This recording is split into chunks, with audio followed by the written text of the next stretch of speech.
রাধে বন্ধুরা, অমৃত কথা বাংলা চ্যানেলের নতুন পর্বে আপনাদের সকলকে স্বাগত জানাচ্ছি। শ্রী হরি বিষ্ণু রসস কৃপাপেদা অবশ্যই কমেন্ট বক্সে লিখুন হরে কৃষ্ণ। এই পর্বের বিষয় হলো মোহিনী একাদশীর পূর্ণ পবিত্র ব্রত কথা, ব্রত মাহাত্ম্য সবটাই জানবো এই ভিডিওর মাধ্যমে। ভিডিওতে যাবার আগে অমৃত কথা বাংলা চ্যানেলটিকে অতি অবশ্যই সাবস্ক্রাইব করুন, লাইক করুন, কমেন্ট করুন, শেয়ার করুন, আধার্মিক নোটিফিকেশন ঘন্টাটি বাজিয়ে দেবেন। মোহিনী একাদশী যা বৈশাখ মাসের শুক্লপক্ষে পালিত হয়, হিন্দু ধর্মে এক অন্যতম গুরুত্বপূর্ণ ব্রত হিসাবে জানা যায়। প্রাচীন গ্রন্থ কুম্ভ পুরাণে এই ব্রতের মাহাত্ম্য বিস্তারিতভাবে বর্ণিত রয়েছে। বিশ্বাস করা হয় এই ব্রত পালন করলে জীবনের সমস্ত পাপ, দুঃখ এবং মোহজাল থেকে মুক্তি লাভ করা সম্ভব। ব্রতের প্রভাবে শুধু পার্থিব জীবনে নয়, পরলোক গমনের পর উদ্যোগতিতে উন্নতি হয়। মোহিনী একাদশী পূর্ণ পবিত্র ব্রত কথা, ব্রত মাহাত্ম্য।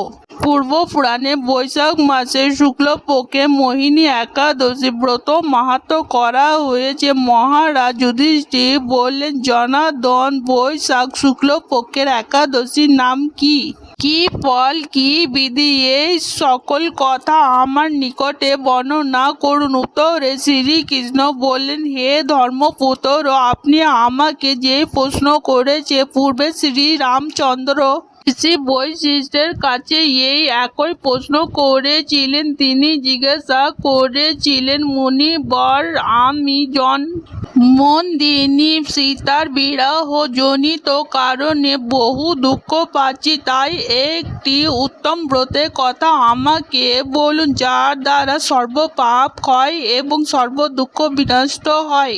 এ কথা শুনে বশিষ্ঠ বললেন, হে রামচন্দ্র, তুমি উত্তম প্রশ্ন করেছ।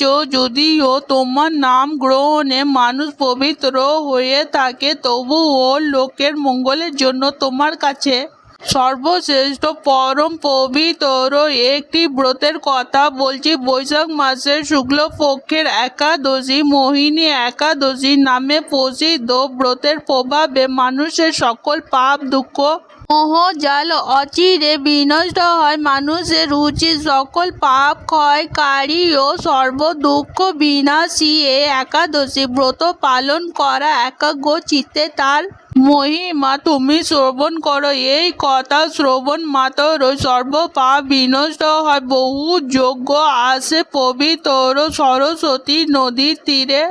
ভদ্রবতী নামে এক সুন্দর নগর ছিল। চন্দ্রবংশজাত দুমিতা নামে এক রাজা সেখানে রাজত্ব করত। নগরীতে ধনপাল নামে বৈশ্য বাস করতেন। তিনি ছিলেন পূর্ণ কর্মা এবং সমৃদ্ধশালী ব্যক্তি। তিনি নলকূপ, জলাশয়, উদ্যান, মঠ ও গৃহ ইত্যাদি নির্মাণ করে দিতেন। তিনি ছিলেন বিষ্ণু ভক্তি পরায়ণ ও শান্তি প্রকৃতি মানুষ। মন নীতিমান, মেধাবী, সুকৃতি এবং ধৃষ্ট বুদ্ধি নামে তার 5 জন পুত্র ছিল। পঞ্চম পুত্র ধৃষ্ট বুদ্ধি ছিলেন অতি অত্যাচারী। তিনি সর্বদা পাপ কার্যে লিপ্ত থাকতেন। লম্পট ও ধৃত ক্রিয়া প্রভৃতি পাপে তিনি অত্যন্ত আসক্ত ছিলেন। দেবতা, ব্রাহ্মণ ও পিতা মাতার সেবায় তার একেবারেই মতি ছিল না। তিনি অন্যায় কাজে রত, রুষ্ট স্বভাব, পিত ধন ক্ষয়কারক ছিল। সব সময় তিনি অক্ষম, ভক্ষণ ও সুরা পানি মুক্ত থাকতেন। পিতা ধনপাল একদিন রাস্তা দিয়ে যাচ্ছিল। হঠাৎ তিনি দেখতে পেলেন দুষ্ট বুদ্ধি এক বেশ্যার সঙ্গে নিঃসংকোচে ঘুরে বেড়াচ্ছে। তার নির্লজ্জ পুত্রকে এইভাবে দেখে তিনি অত্যন্ত মর্মাহত হলেন। এই কুপ্রভাব দর্শনে ক্ষুব্ধ হয়ে তিনি তাকে বাড়ি থেকে বের করে দিলেন। তার আত্মীয় স্বজনও তাকে পরিত্যাগ করল। তিনি তখন নিজে অলঙ্কার অলংকার বিক্রি করে জীবন যাপন করতেন। কিছুদিন এইভাবে চলার পর অর্থ অভাব দেখা দিল। ধনহীন দেখে সেই বেশ্যাও তাকে ত্যাগ করলো। অন্ন বস্ত্রহীন দৃষ্ট বুদ্ধি ক্ষুধায় তৃষ্ণায় অত্যন্ত কাতর হয়ে পড়ল। অবশেষে নিজের রাজ্যে তিনি চুরি করতে লাগলেন। একদিন রাজপ্রহরী তাকে বন্দি করলো, কিন্তু পিতার সম্মানার্থে তাকে মুক্ত করে দিল। এইভাবে কয়েকদিন ধরা পড়ল ও ছাড়া পেলেন, কিন্তু তবু ও চুরি বন্ধ করলেন না তিনি। তখন রাজা তাকে কারাগারে বন্ধ করে রাখলেন। বিচারে তিনি কশাঘাত ভোগ করলেন। কারাগারের পর অন্যায় উপায়ে দৃষ্ট বুদ্ধি বনে প্রবেশ করলো। সেখানে তিনি পশু পাখিদের বধ করে তাদের মাংস ভক্ষণ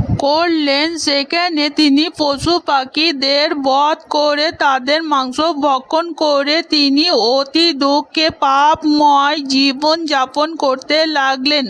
দুষ্কর্মের ফলে কেউ কখনো সুখী হতে পারে না। দুষ্ট বুদ্ধি দুঃখ সুখে জর্জরিত হলেন। এইভাবে অনেক দিন অতিবাহিত হলো। কোনো পুণ্যের ফলে হঠাৎ একদিন তিনি কুন্দিল মুনির আশ্রমে উপস্থিত হলেন। বৈশাখ মাসে ঋষিবর গঙ্গা স্নান করে আশ্রমের দিকে ফিরছিলেন।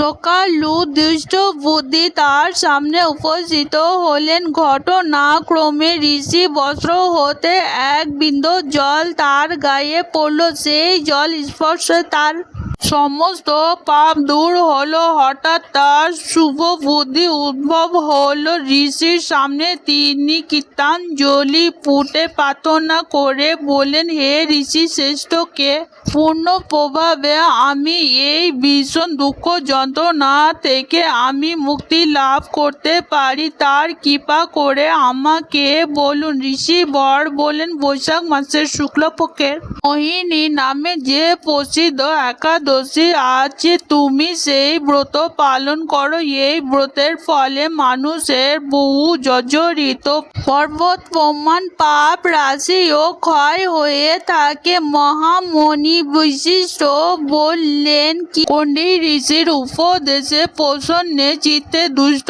বুদ্ধি সেই ব্রত পালন করলে হে মহারাজ রামচন্দ্র এই ব্রত পালন করলেন। তিনি নিষ্পাপ হলেন, দিব্য দেহ লাভ করলেন। অবশেষে গরুরে আরোহণ করে সকল প্রকার উপদ্রবহীন বৈকুণ্ঠ ধামে গমন করলেন। হে রাজন, ত্রিলোকে মোহিনী ব্রত থেকে আর সর্বশ্রেষ্ঠ ব্রত নেই। যজ্ঞ তীর্থস্থান দান ইত্যাদি কোনো পুণ্য কর্ম এই ব্রতের সমান নয়। এই ব্রত শ্রবণ কীর্তন সহস্র গোদানের ফল লাভ করা যায়।